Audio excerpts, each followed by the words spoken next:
Hello दोस्तों, welcome to my channel सुबलेज। पिछले class में हम लोगों ने मौर्य काल की प्रशासनिक व्यवस्था को समझ लिया था। आज के इस वीडियो में हम मौर्य काल के सामाजिक व्यवस्था को समझेंगे, उसके बाद आर्थिक व्यवस्था को समझेंगे। तो चलिए दोस्तों, बिना देरी किए हुए आज का क्लास शुरू करते हैं। तो बात करते हैं हम लोग मौर्यकालीन सामाजिक व्यवस्था की, मौर्यन सोशल सिस्टम की। मौर्यकालीन सामाजिक व्यवस्था की बात करें तो इसमें हमें वर्ण व्यवस्था का प्रचलन देखने को मिलता है, हमें वर्ण सिस्टम देखने को मिलता है। ब्राह्मण, क्षत्रिय, वैश्य, शूद्र, ये चार वर्ण हमें देखने को मिलते हैं। ये हमें मौर्य साम्राज्य में भी देखने को मिलते हैं। आगे बात करें तो जो शूद्र थे उन्हें कौटिल्य ने आर्य शब्द से संबोधित किया है, आर्य कहा है। आगे बात करें तो मेगस्थनीज ने मौर्यकालीन भारतीय समाज को 7 वर्गों में विभाजित किया है। मेगस्थनीज ने मौर्यकालीन भारतीय समाज को 7 वर्गों में विभाजित किया है। पहला वर्ग है दार्शनिक, फिलोसफर, दूसरा है किसान, तीसरा है अहीर, चौथा है कारीगर, पांचवा है सैनिक, छठा है निरीक्षक और सातवां है सभासद। तो मेगस्थनीज ने मौर्यकालीन भारतीय समाज को इन 7 वर्गों में विभक्त किया है। हालांकि हमें इनके नाम को याद रखना इम्पोर्टेंट नहीं है, हमें बस इतना याद रखना है कि मेगस्थनीज ने मौर्यकालीन सामाजिक व्यवस्था को कितने वर्गों में विभक्त किया है, तो 7 वर्गों में विभक्त किया है। ये हमारे लिए इम्पोर्टेंट है। अब आगे बात करें तो मौर्य काल की जो सामाजिक व्यवस्था थी वह पितृसत्तात्मक थी। पितृसत्तात्मक होने के बावजूद भी यहाँ पे मौर्य काल में हमें स्त्रियों की स्थिति अच्छी देखने को मिलती है। स्त्रियों को पुनर्विवाह करने का अधिकार था, विधवा विवाह करने का अधिकार था और नियोग प्रथा का भी अधिकार था। नियोग प्रथा का मतलब क्या?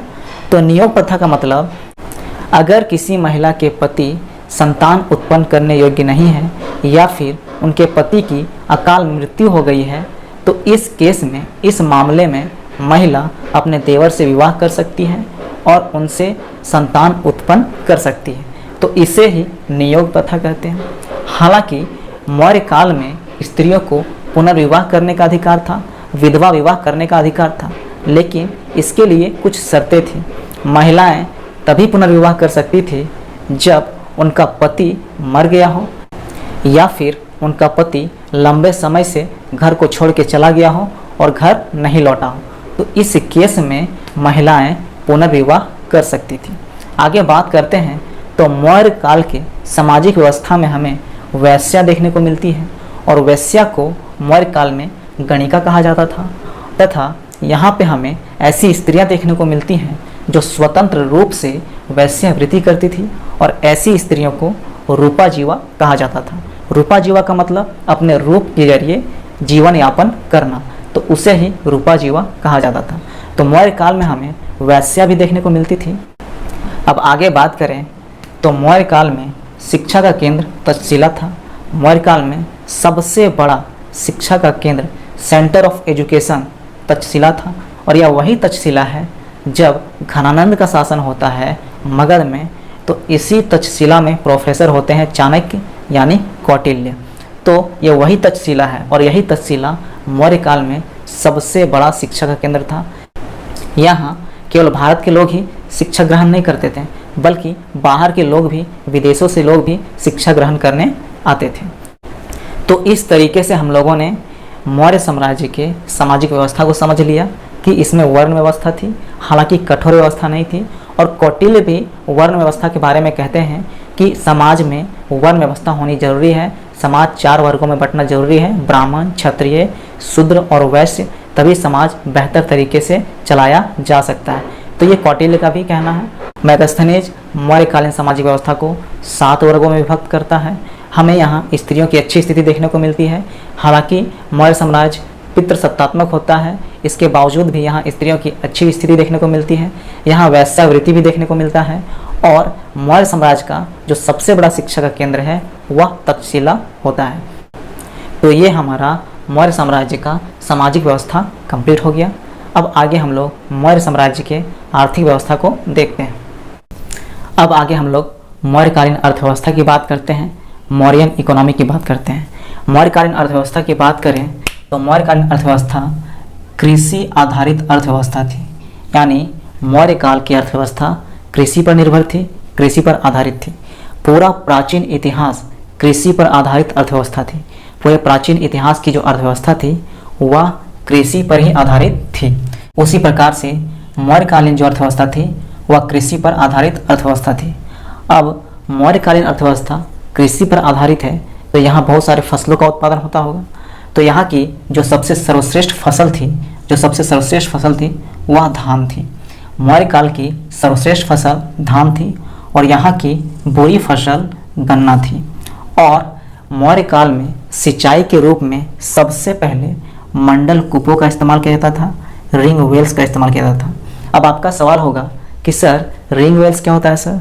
तो रिंग वेल्स इस तरीके के गोलाकार कुएं होते हैं, इन्हीं को रिंग वेल्स कहते हैं। और इन्हीं के माध्यम से सबसे पहले मौर्यकाल में सिंचाई की जाती थी। आगे बात करें तो मौर्यकाल में हमें बहुत सारे उद्योग देखने को मिलते हैं। तो इनमें सबसे प्रमुख उद्योग, सबसे जो कोर इंडस्ट्रीज था वह था सूत की कताई व बुनाई। मौर्यकाल की जो प्रमुख उद्योग थी वह थी सूत की कटाई व बुनाई। और मौर्यकाल के व्यापार वाणिज्य के जो अधिकारी होते थे उन्हें पन्याध्यक्ष कहा जाता था। अब बात करें तो मौर्यकाल में व्यापार हो रहा है तो व्यापार के लिए हमें व्यापारिक मार्ग चाहिए।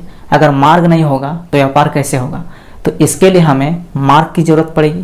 तो मौर्यकाल में व्यापार करने के लिए हमें प्रमुख मार्ग भी मिलते हैं देखने को। और प्रमुख मार्ग में मौर्यकाल में दो तरह के मार्ग देखने को मिलते हैं। पहला तो हमें स्थल मार्ग देखने को मिलता है और दूसरा जल मार्ग देखने को मिलता है। स्थल मार्ग की बात करें तो स्थल मार्ग में हमें दो मार्ग देखने को मिलते हैं। एक मार्ग है उत्तरापथ और दूसरा है दक्षिणापथ। उत्तरापथ मार्ग बंगाल से पेशावर तक फैला हुआ था और दक्षिणापथ मार्ग श्रावस्ती से प्रतिष्ठान तक फैला हुआ था। यानी हमें इससे ये पता चला कि मौर्यकाल में तो व्यापार हो रहा है और व्यापार के लिए हमें दो मार्ग देखने को मिलते हैं, जल मार्ग और स्थल मार्ग। और स्थल मार्ग में भी हमें दो मार्ग देखने को मिलते हैं, एक दक्षिणापथ और एक उत्तरापथ। और उत्तरापथ जो मार्ग है वह बंगाल से पेशावर तक फैला हुआ है और दक्षिणापथ मार्ग श्रावस्ती से प्रतिष्ठान तक फैला हुआ है। आगे बात करते हैं जो दूसरा मार्ग है मौर्यकाल का वह है जल मार्ग। जल मार्ग जिसे बड़ोच, बेरीगाजा, भृगुच्छा और बंदरगाह का मार्ग है। तो जल मार्ग में भी हमें दो मार्ग देखने को मिलते हैं। पहला मार्ग तो देखने को मिलता है बड़ोच वाला मार्ग जिन्हें बेरीगाजा या फिर भृगुच्छा बंदरगाह वाला मार्ग भी कहते हैं। और दूसरा देखने को मिलता है ताम्रलिप्ति का मार्ग जिन्हें ताम्लुक मार्ग भी कहा जाता है। तो स्थल मार्ग में भी दो देखने को मिले, उत्तरापथ और दक्षिणापथ। जल मार्ग में भी हमें दो मार्ग देखने को मिले, एक था बड़ोच वाला मार्ग जिन्हें बेरीगाजा का मार्ग कहते हैं या फिर भृगुच्छा बंदरगाह का मार्ग कहते हैं और दूसरा ताम्रलिप्ति का मार्ग, इन्हें ताम्लुक मार्ग भी कहा जाता है। तो इस तरीके से हम लोगों ने मौर्यकाल के मार्ग को भी समझ लिया कि इसमें दो मार्ग मिलते हैं, स्थल मार्ग, जल मार्ग। स्थल मार्ग में भी दो मार्ग और जल मार्ग में भी दो मार्ग। आगे बात करें तो कौटिल्य ने जल मार्ग को सर्वश्रेष्ठ मार्ग बताया। कौटिल्य ने कहा है कि जो मार्ग थे स्थल मार्ग और जल मार्ग, इनमें जो सबसे सर्वश्रेष्ठ मार्ग था वह था जल मार्ग। कौटिल्य ने ऐसा क्यों कहा है? तो जो जल मार्ग था वह मार्ग सबसे सस्ता मार्ग था और दूसरी कि उस मार्ग में लूटपाट जैसी कोई समस्या नहीं थी। किंतु मौर्यकाल में स्थल मार्ग में लूटपाट जैसी समस्या देखने को मिलती है। इसीलिए कौटिल्य ने कहा है कि जल मार्ग सबसे सर्वश्रेष्ठ मार्ग है क्योंकि वह सबसे सस्ता है और उसमें लूटपाट का खतरा नहीं है। आगे बात करें तो मौर्यकाल में अगर व्यापार हो रहा है तो व्यापार के लिए विनिमय की कोई माध्यम होनी चाहिए, सामान की खरीदारी के लिए कोई माध्यम होना चाहिए। तो मौर्यकाल में हमें व्यापार के लिए जो सबसे पहला माध्यम मिलता है वह था वस्तु विनिमय पद्धति। यानी एक वस्तु के लेन देन में दूसरे वस्तु का उपयोग करना, यानी एक वस्तु अगर ले रहे हैं तो इसके बदले दूसरे वस्तु को दे रहे हैं, यह था वस्तु विनिमय प्रणाली। लेकिन साथ साथ हमें मौर्यकाल में विनिमय का एक और माध्यम देखने को मिलता है और वह था चांदी का पंचमार्क सिक्के का प्रयोग जिन्हें पन्न कहा जाता था। यानी वस्तु विनिमय प्रणाली के अलावे मौर्यकाल में चांदी के सिक्के का प्रयोग किया जाता था। कैसे सिक्के? तो पंचमार्क सिक्के। पंचमार्क सिक्के क्या होते हैं? तो ऐसे सिक्के जिनमें किसी तरह की सील लगी होती थी, कोई मुहर लगा होता था या किसी तरीके का कोई डिजाइन बना होता था, उन्हें ही पंचमार्क सिक्के कहते हैं। और ये किसके होते थे? चांदी के होते थे और इन्हें पन कहा जाता था। तो इनका प्रयोग वस्तु के विनिमय के लिए किया जाता था, यानी विनिमय के माध्यम के रूप में चांदी के पंचमार्क सिक्के का प्रयोग किया जाता था। मीडियम ऑफ एक्सचेंज के रूप में चांदी के पंचमार्क सिक्के का प्रयोग किया जाता था मौर्य काल में, और जिसे पर्ण कहा जाता था। आगे बात करें तो हमें मौर्य काल में मापन की इकाइयाँ भी देखने को मिलती है, यूनिट ऑफ मेजरमेंट देखने को मिलता है। और मौर्य काल में हमें दो तरह के मापन की इकाइयाँ देखने को मिलती है।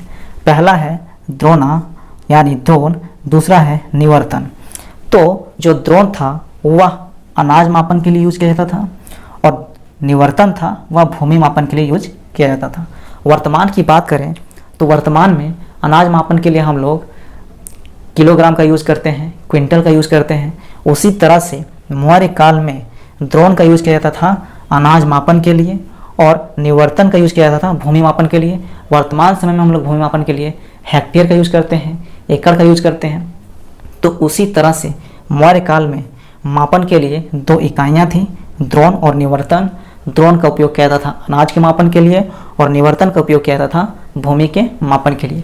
तो इस तरीके से हम लोगों ने मौर्य काल के अर्थव्यवस्था को समझ लिया और मौर्य काल की सामाजिक व्यवस्था को भी समझ लिया। अब हम लोग नेक्स्ट वीडियो में मौर्य काल के कला के बारे में समझेंगे। तो आज का वीडियो यहीं समाप्त होता है दोस्तों। अब हम लोग नेक्स्ट वीडियो में मिलेंगे। तो जय हिंद दोस्तों।